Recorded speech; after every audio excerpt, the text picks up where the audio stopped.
특별히 오늘 가정의 달, 온 가족 주일을 맞이해서 이렇게 가족들과 함께 나오기도 하고 함께 예배를 드리는데, 지금까지 우리는 얼마나 사랑해라는 이 말을 하면서 지냈는지 한번 생각해 보시기를 바랍니다. 옆에 가족이 앉았다고 한다면 이 시간 옆 사람 보시면서, 옆에 가족들을 보시면서 한번 사랑해라고 이렇게 한번 고백해 보시기를 바라고요.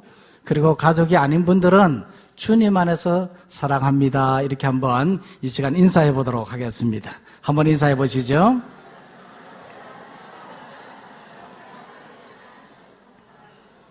이 사랑해라는 이 말이 참 무슨 말인지 어떻게 보면 굉장히 우리를 따뜻하게 하고 힘을 주는 그런 말이 되기도 하지요. 자, 오늘 여러분들에게 있어서 이 가족이라고 하는 이 단어는 어떤 의미입니까? 이 가족은 영어로는 패밀리 그렇게 말하죠. F-A-M-I-L-Y, Father and Mother, I love you. 아빠, 엄마, 사랑해. 물론 한 집안에서 살고 혈적으로 맺어진 그러한 관계이기도 하지만은 때로는 서로 불편한 관계로, 또 생각이 같지 않은 그러한 이유로 갈등을 겪기도 합니다. 그렇지만 가족은 마지막까지 항상 내 편인 그러한 존재이지요. 그래서 우리는 힘들고 어려울 때 언제나 돌아갈 수 있는 그러한 곳이 바로 가족입니다. 그래서 가족이 참 좋습니다. 한번 따라해 볼까요? 가족이 참 좋다. 성경에도 보면요, 이 가족이라는 단어가 94번이나 나옵니다. 물론 우리가 보는 개역 개정판 성경으로 보면 그렇습니다. 그런데 이 가운데 구약 성경에는 89번이 나오는데 그 중에서도 여호수아서에만 43번이 나옵니다. 이것은요, 이스라엘 백성들이 가나안 땅을 점령할 때에, 그 땅을 차지할 때에 가족 단위로 제비를 뽑았고 가족에 따라서 기업을 나누어 주었기 때문입니다. 이것을 바라보면 이스라엘이라는 민족 공동체는 철저하게 가족 중심이었다는 것을 알 수 있습니다. 그래서 가정교육이 중요하고요, 가정에서 부모 교육이 중요한 것이죠. 또한 신약 성경에는 가족이라는 이 단어가 5번 나옵니다. 그리 많지 않습니다. 그렇다고 해서 가족이 소중하지 않다는 말은 절대 아닙니다. 오늘 읽었던 이 본문의 말씀만 해도 가족이 얼마나 소중한가 하는 것을 알 수가 있습니다. 오늘 본문의 말씀이 어디입니까? 디모데전서 5장 8절 말씀이죠. 5장 8절 말씀하면 여러분 어떤 생각이 듭니까? 저는 이 말씀을 보면서 5월 8일을 생각했습니다. 어버이날이죠. 5월 8일이 디모데의 어버이날입니다. 이 디모데전서 5장 8절 이 말씀 다시 한번 우리가 읽어보도록 하겠습니다. 시작. 누구든지 자기 친족, 특히 자기 가족을 돌보지 아니하면 믿음을 배반한 자요 불신자보다 더 악한 자니라. 이 말씀에 보면요, 누구든지 그렇게 말했거든요. 이것은 원어적인 의미로 보면 모든 남자를 말합니다. 모든 남자. 가정에서는 남자 가장을 말하고요, 자녀에게 있어서는 아빠를 말하고 아내에게 있어서는 남편을 말하는 거예요. 이런 남자에게 하신 말씀인데, 또 이 누구든지라는 이 말 속에는요, 믿는 사람을 전제로 하고 있습니다. 믿는 모든 남자들에게 하신 하나님의 말씀이라는 거죠. 그렇죠. 오늘 이 자리에는 우리 여자분들도 계시지 않습니까? 그래서 이 말씀을 오늘 남자든 여자든 가리지 않고 오늘 우리 모두에게 주신 말씀으로 받으시면 좋겠습니다. 자, 그렇다면 이 말씀에서 무엇을 말하고 있는가? 어떻게 하라고 말하고 있습니까? 먼저는 돌보라 그렇게 말하고 있습니다. 한번 따라해 볼까요? 돌보라. 자, 이 말씀 보십시오. 이 말씀에 보니까요, 누구든지 자기 친족, 특히 자기 가족을 돌보지 아니하면 그렇게 말했거든요. 여기서 말하는 이 친족이라고 하는 것은 그 범위가 정확하지 않습니다. 우리가 아는 민법상 친족은요, 배우자와 혈족 그리고 인척의 관계를 말하는데 더 정확하게는 8촌 이내의 혈족과 4촌 이내의 인척을 친족이라 그렇게 말합니다. 그리고 이 가족이라고 하는 것은요, 조부모, 부모, 그리고 자녀, 이와 같이 직계 혈족을 가리켜서 가족이라 그렇게 말합니다. 한 집안에서 살고 섬기고 돌봐야 할 책임을 가진 사람을 가족이라고 말하지만은 이런 가족의 개념을 좀 더 포괄적으로 보면 가까운 혈족만이 아니라 이웃이나 한 공동체에 속한 사람들을 말하기도 합니다. 예를 들어서 우리 서현교회에 속한 모든 성도들은 한 가족이라 그렇게 말하지 않습니까? 한 가족인 겁니다. 그래서 예수님께서도 어머니와 동생들이 찾아왔을 때 참된 가족은 하나님의 말씀을 듣고 행하는 사람들이라 그렇게 말했습니다. 그래서 오늘 말씀은요, 이런 자기 친족, 특히 자기 가족을 잘 돌보라 그렇게 말했습니다. 이 돌보다는 이 말은요, 세 가지의 의미가 있습니다. 첫 번째로는 먼저 생각한다 하는 뜻입니다. 먼저 생각한다. 언제든 무엇을 하든 먼저 생각하는 것이 돌보는 것이라는 말이죠. 부모는 항상 자녀를 먼저 생각하지요. 어떤 일이 있든지 언제든지 항상 자녀를 먼저 생각을 합니다. 자녀가 잘 되기만을 바라고 아무 어려움 없이 행복하게 살기를 바랍니다. 이것이 돌보는 것입니다. 자녀도 마찬가지입니다. 언제나 부모를 먼저 생각합니다.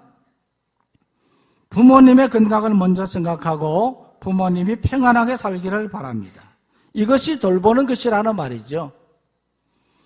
두 번째 의미는요, 항상 준비한다는 뜻입니다. 언제나 어떤 일이든 항상 준비하는 것이 돌보는 것이라는 말이죠. 그래서 부모는 언제든지 자녀를 위해서 준비합니다. 자녀의 성장과 발전을 위해서 준비하고 또 미래를 준비하는 것이죠. 자녀도 마찬가지입니다. 부모의 삶을 위해 준비하고 노후를 준비하는 것입니다. 이것이 바로 돌보는 것이라 하는 것이죠. 그리고 세 번째 이 돌보다의 의미는요, 필요할 때 필요한 것을 공급해 주는 것이다 하는 뜻입니다. 이것이 바로 돌보는 것입니다. 부모는 자녀의 학자금이 필요할 때면 공급해 주고 결혼하여 행복하게 살아가도록 필요한 것을 공급해 주는 겁니다. 자녀도 마찬가지입니다. 부모에게 필요한 것이 있으면 그것을 공급해 주는 것. 용돈이 필요하면 용돈을 공급해 주고 또 건강 체크가 필요하면 건강 관리도 또 자녀들이 함께 해주고 이것저것 이렇게 도와주는 것, 공급해 주는 것이 바로 돌보는 것이라는 말이죠. 이처럼 돌보는 것은요, 먼저 생각하고 또 항상 준비하고 그리고 필요한 것을 공급해 주는 것입니다. 오늘 우리는 이와 같이 가족을 잘 돌보는 성도가 되기를 원합니다. 얼마 전에 제9기 제자훈련반 우리 반원들에게 생활숙제로 가족에게 편지 쓰기를 내어주었습니다. 그럴 때 어떤 분은 남편에게 편지를 썼고 어떤 분은 자녀에게 또 어떤 분은 엄마에게 편지를 썼습니다. 그래서 이 시간에는 제가 편지 하나를 소개하고자 합니다. 본인이 직접 읽었으면 좋겠습니다만은 제가 본인의 허락을 받고 이 편지를 대신 읽도록 하겠는데요. 여러분 한번 이 편지를 읽어 들어보시기를 바랍니다.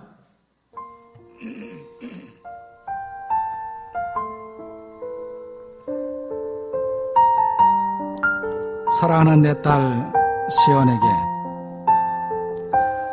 너에게 이렇게 편지를 썼던 것이 언제였었는지 기억조차 나지 않는구나. 시온아, 널 엄마 곁에서 함께 해주고 도와주는 내가 너무나 고맙고 감사하단다. 초등학교 6학년 때 아빠를 잃고 엄마까지 잃을까봐 어린 마음에 늘 가슴 졸이고, 자다가도 깨면 엄마 방에 와서 가만히 숨소리를 듣고 나서야 안심하고 잤다던 내 말을 듣고 얼마나 가슴이 아리고 눈물이 났던지 지금도 생각하면 목이 메이고 가슴이 아프단다. 늘 바쁜 엄마를 도와주고 이해해주고 동생도 잘 돌봐주고 장녀로서의 책임을 다하느라 고생 많았다. 38년 동안 살면서 엄마 속 한 번 썩이지 않고 건강하게 예쁘게 잘 자라줘서 고맙고, 지금은 한 남자의 아내로 한 아이의 엄마로 모든 역할 잘 해나가는 내가 너무나 대견스럽구나.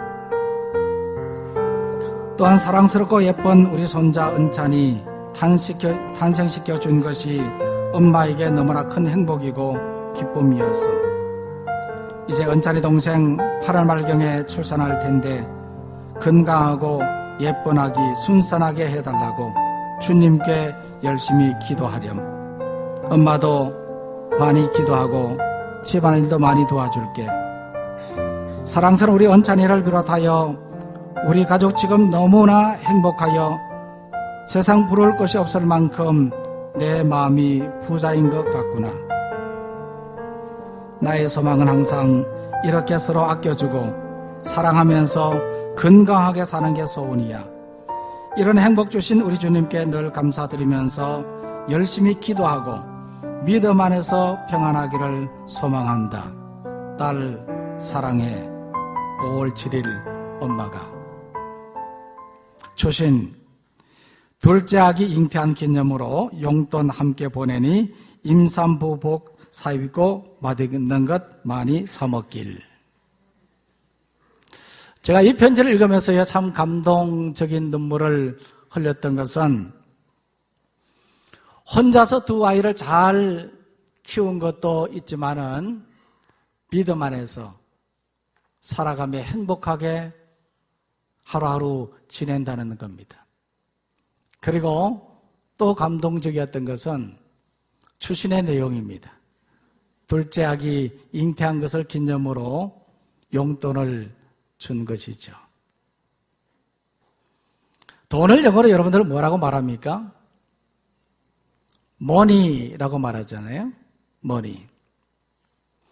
그럼 한번 물어보겠습니다. 도둑이 훔쳐간 돈을 뭐라 그러죠? 설거머니라고 말합니다. 계란을 살 때 지불하는 돈을 뭐라고 말합니까? 아이그머니. 아이들이 좋아하는 돈이 있습니다. 뭐라고 말하죠? 아이들이 좋아하는 돈이 있어요. 할머니 좋아한다 합니다. 아저씨들이 좋아하는 돈이 있대요. 아주머니. 그런데 며느리들이 싫어하는 돈도 있다고 합니다. 어떻게 그리 잘 아세요? 시어머니. 그런데 생각만 해도 찡한 돈이 있다고 합니다. 가슴 찡한 돈이 있다고 그래요. 어떤 돈입니까? 어머니입니다. 왜 어머니가 가슴 찡합니까? 말로 다할 수 없는 사랑과 희생이 담긴 돈이기 때문이지요. 어머니의 돈. 5월 가정의 달을 맞이해서 특별히 온 가족 주일로 우리가 함께 예배를 드립니다. 오늘 주신 말씀대로 우리는 하나님께서 내게 주신 가족, 이 가족을 잘 돌보는 우리 모두가 되기를 간절히 소망합니다. 또 오늘 이 말씀에 보면요, 이와 같이 말하고 있습니다. 배반한 자, 악한 자라 그렇게 말했습니다.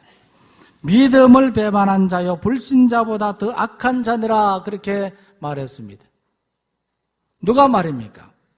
가족을 돌보지 않는 자, 자기 가족을 돌보지 않는 자는 믿음을 배반한 자라 그랬어요. 이것은 자기 믿음을 배반할 뿐만 아니라 더 폭넓게는 교회 가르침을 배반한 자를 말합니다. 아무리 교회에 나와서 믿음을 고백하고 섬기고 봉사한다고 하더라도 자기 가족을 돌보지 아니하면 이 모든 것은 다 거짓이라는 말입니다. 그렇다고 해서 자기 가족만 돌보라는 것도 아닙니다. 열심히 교회에 봉사하고 믿음의 삶을 사는 것이 중요합니다. 그러나 자기 가족을 돌보지 아니하면 오늘 이 말씀에 보니까 뭐라고 말하고 있습니까? 불신자보다도 더 악한 자라고 말했거든요. 이것은 충격적인 말입니다. 그래서 하나님께서는 오늘 이 말씀을 통해서 모든 남자들에게, 가장들에게, 남편들에게, 아빠들에게 한 말이지만 오늘 우리들에게 하나님께서 주신 말씀입니다. 가족을 잘 돌보라는 겁니다. 오늘 우리는 가족을 잘 돌보는 성도가 되기를 원합니다. 한 상담사가 어떤 청년을 상담하게 되었습니다. 그 청년은 오랜 기간 동안 마약 중독자였고 아무리 치료를 해도 효력이 없었습니다. 그래서 이 상담사는 여러 가지 방법으로 심리치료를 시도했지만 이 청년은 달라지지 않았습니다. 이 마약 중독에서 벗어나지 않는 겁니다. 그래서 고민하던 이 상담사가 엉뚱한 질문을 던져 보았습니다. 당신은 부모님을 용서할 수 있습니까? 그러다 이 황당한 질문을 받은 이 청년이 깜짝 놀란 표정을 하더니만은 이내 고개를 숙이고는 흐느끼며 울었다는 겁니다. 이 청년이 지금 고민하고 있는 문제가 무엇인가 하는 것을 정확히 짚었기 때문입니다. 결국 그 청년은 부모님과 화해하고 마약 중독의 늪에서 빠져나왔다고 합니다. 우리가 안고 있는 문제들을 해보면요, 가족에서 기인하는 경우가 많습니다. 서두에서도 말씀드렸던 것처럼 이 가족은 사랑의 대상인 만큼 아픔도 함께 안고 있습니다. 너 때문에 내가 죽겠다. 당신 때문에 내가 힘들어요. 부모님이 너무 짜증이 나요. 우리는 이런 말들은 한 번쯤 들어보실 수도 있습니다. 물론 이 말들은 변화를 기대하는 마음으로 던지는 것이지만 결국은 상처로 남는 말이 되고 마는 겁니다. 가정은 아픔을 극복하고 상처를 치료하는 곳이 되어야 합니다. 그리고 가족은 함께 울고 웃으며 부대끼는 과정 속에서 삶의 의미를 찾고 에너지를 채울 수 있어야 되는 것입니다. 이것이 가족의 존재 이유인 것입니다. 특별히 온가족 주일을 맞이해서 오늘 우리는 이런 가족의 의미를 다시 한번 생각하고 가족의 소중함의 의미를 기억하고 가족을 잘 돌보는 우리 모두가 되기를 간절히 소망합니다. 이 시간에는